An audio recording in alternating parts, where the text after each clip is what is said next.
On this video, we will be checking out not just the standard Apple Watch SE, but we're also going to go ahead and check out the Nike version.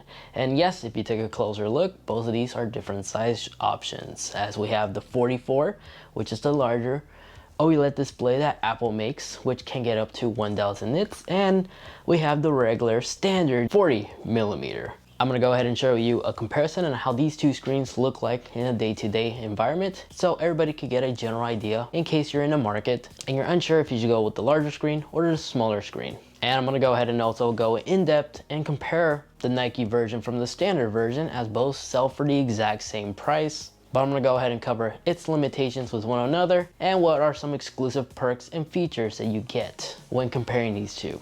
Let's get started. So the Apple Watch SE, the one I primarily have been using for quite some time now, you may have noticed if you watched my previous video, is the larger 44 millimeter. The body style that I've got is the space gray aluminum. It also comes available in gold and silver, and then if you consider picking up the Nike version, it's only available in silver and space gray. There's no third gold color option. Now, the packaging of both units, the standard one will come in a white box like this, and the Nike version will come in its cool black box, with the Nike logo on the side right here, indicating that it is the Nike version. Now, in case you weren't aware, the Apple SE, its internal components is basically this. It shares the exact same screen found on the Series 6 Apple Watch, just it doesn't have the always-on display hardware. It has an always-on altimeter, which means it has a dedicated complication, which is only exclusive to the SE and the Series 6. The body design, everything is 100% identical between these two models,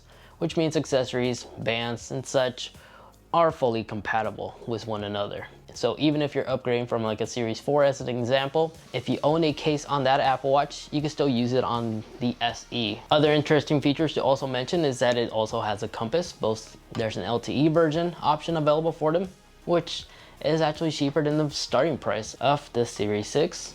And then since the SE version is the more affordable option, this is very likely to be used for school time or whatever Apple called it. I'll have the correct title right here in case I'm wrong. So the SE Nike version that I personally got is the silver. So an exclusive feature that the Apple Watch SE has over the Nike version is that you have access to choose between the solo loop bands, either if you go with the nylon braided one or the traditional silicone material that Apple has been using in the past on their Apple Watches. You have that choice. You don't have those options with the Nike version, even if you go into the Creative Studio. But an exclusive that the Nike version Apple SE has over the standard SE is you get access to some exclusive Nike bands. The one that I have on my unit is the one with the holes. This allows the band to become more breathable, more comfortable to use in case you do a lot of athletic activities.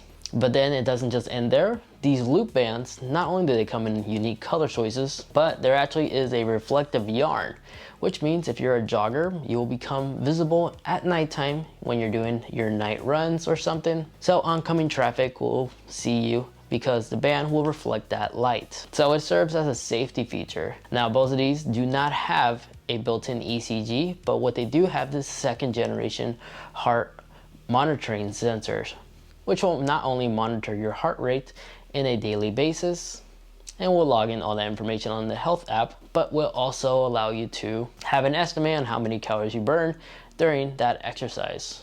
And then it not only ends there, as both of these watches have the automatic workout detection. In other words, depending on the activity you're doing, just based off the movement, the built-in sensors found inside both of these Apple Watches will be able to identify and detect the kind of workout you're doing. So it will automatically pin you in case you forgot to start a workout, and the Apple Watch will automatically log in on all that information for you. I find this feature extremely useful and very helpful. Now, a lot of confusion between these two Apple Watches from the standard and the Nike version is both of these have the standard watchOS 7 watch faces, but if you go with the Nike version, you have a couple exclusive color choices to choose from on some of your watch faces.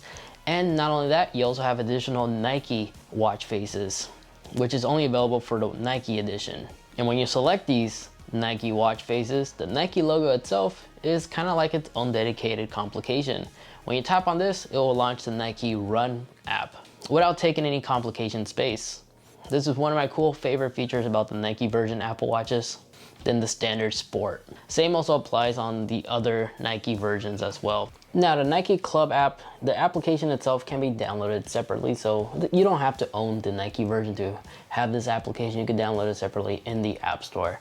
And what basically this allows you to do is track your runs, give you like a map overview layout, and just to show you how the GPS functions. Notice how my SE did not have a cell phone connection. It was solely relying on its internal GPS, no LTE or anything, and it was still able to track my quarter-mile run. And in my Series 6 with my phone, did the exact same thing, and the results were very similar. So no, you do not need to own the Nike version to use the Nike Club app, but if you do download the app separately and you wish to have this shortcut, it will take up space in your watch face complication, whereas the Nike one doesn't.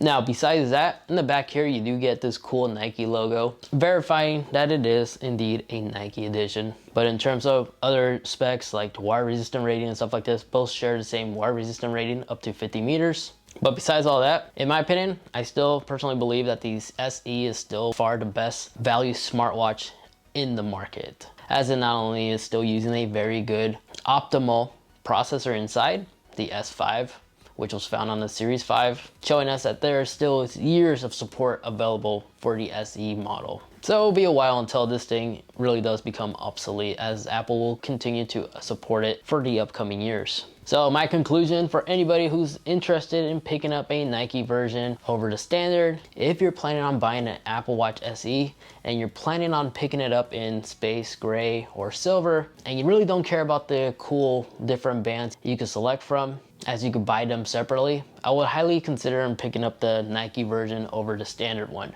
Now, if you want the gold aluminum body, that's only available on the standard one, so you're probably better off just going with that one. But if you're going with silver or space gray, once again, the Nike version, for the same cost, you get more watch faces to choose from, so you could customize it a bit more, and you get unique colors for some of those watch faces as well. Now, in terms of size choices, if you have a medium-sized wrist like me, you can't go wrong with either of the two different size choices to choose from, as the 40 is clearly visible, my notifications, everything, images, it's fully visible.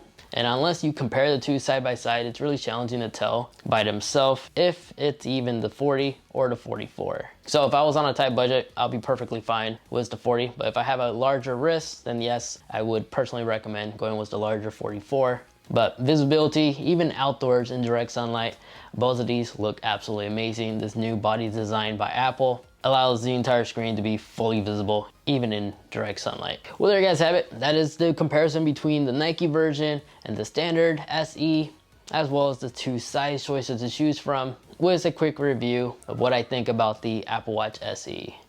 Make sure to stay tuned for the SE video, as well as some future iPhone content in the near future, as they're about to get released really soon. So if you don't want to miss that, make sure you are subscribed. But if you wish to continue watching, make sure to go ahead and watch this video over here as I compare every single generation Apple Watch against one another.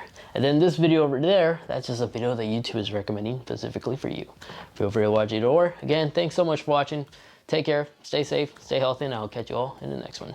See ya.